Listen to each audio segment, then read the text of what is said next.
So my job entails managing the raw water resources of Bristol Water, such as our reservoirs and our boreholes, as well as the energy consumption of the company. So that would include our pumping. I did my undergraduate degree and then decided to do a master's in water engineering because I just felt like people need access to clean water and sanitation, and so I wanted to work overseas. And then, having worked overseas for a while, I ended up in a water company, which is still trying to ensure that people have access to clean water. The thing I love about my job most is that it's very varied. So because Bristol Water is a small water company, it means I can get involved in many things. So for example, not only do I manage the raw water reservoirs, but I also look at rainfall and I look at energy, and then I can be involved in what Network are doing in terms of their pumps. I'm involved in making sure we have good data. It's just a very big scope that sometimes can be too much, but generally means my job is very enjoyable and varied. What I'm most proud of in my career so far is having worked in South Sudan for nearly 4 years with 2 different non-government organisations.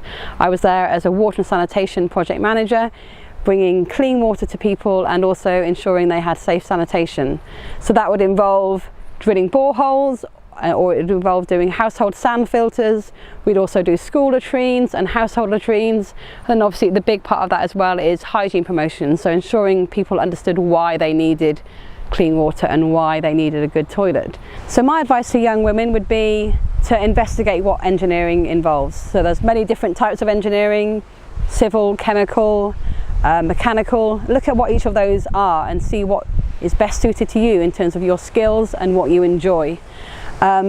Forget about the stigma of it, whether it's being on site, standing in a dirty field, getting your hands dirty. There's a lot more to it than that.